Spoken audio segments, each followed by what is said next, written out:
वो दुनिया की पहली खातून हाईजैकर हैं। हवाई जहाज की हाईजैकिंग की मुख्तलिफ कार्रवाइयों के दौरान इन्होंने 6 बार प्लास्टिक सर्जरी करवाई। इन्होंने एक बार नहीं बल्कि 2 बार जहाज हाईजैक किए।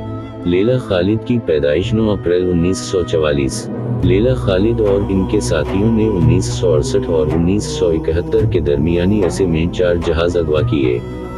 फलस्तीन लिबरेशन फ्रंट में शमूलियत इख्तियार करने के बाद लैला खालिद ने पहला जहाज 29 अगस्त 1969 को अगवा किया। ये बोइंग 707 जहाज था।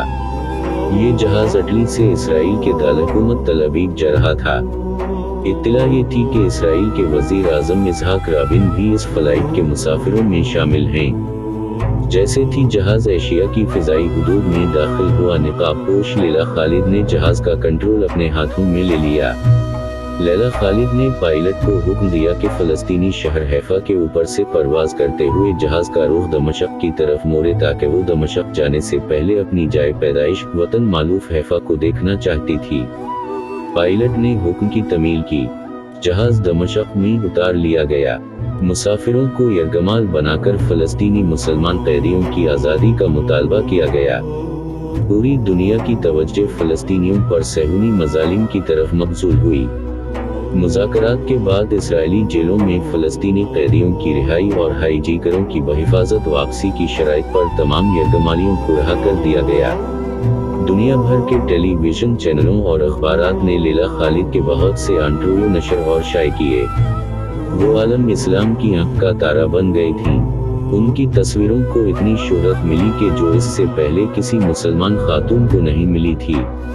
मकबूलियत का ये हाल था कि यूरोप में रहने वाली लड़कियों ने इसके स्टाइल को बालों से लेकर स्कार्फ और लैला जो अंगूठी पहनती थी इसे भी अपनाया। इसके हाथ में जो अंगूठी हुआ करती थी इसमें कोई पत्थर नहीं लगा हुआ था बल्कि गोली जुड़ी हुई थी। पहली हाईजैकिंग के बाद इसने ऊपर तले 6 बार प्लास्टिक सर्जरी करवाई और अपनी सूरत मुकम्मल तौर पर तब्दील कर ली। 6 सितंबर 1970 को लैला खालिद ने अपने एक साथी के साथ मिलकर एम्स्टर्डम से न्यूयॉर्क जाने वाली परवाज को हाईजैक करने की कोशिश की, लेकिन ये कोशिश कामयाब न हो सकी। इस तैयारे को बर्तानिया के एक एयरपोर्ट पर उतार लिया गया। लैला खालिद के साथी को गोली मारकर शहीद कर दिया गया और लैला खालिद को गिरफ्तार कर लिया गया। 1 महीना भी नहीं गुजरा था कि फलस्तीनी जांबाजों ने एक और तैयारा अगवा कर लिया, मुसाफिरों को यरगमाल बना लिया और मुज़ाकरात की मेज पर लैला खालिद की रिहाई का मुतालबा किया। और यूं लैला खालिद को कैद से रिहाई मिली। इन्होंने माई पीपल शैल लाइव, मेरे लोग जिंदा रहीं के नाम से अपनी खुद नौशत सवाने उम्री भी लिखी है।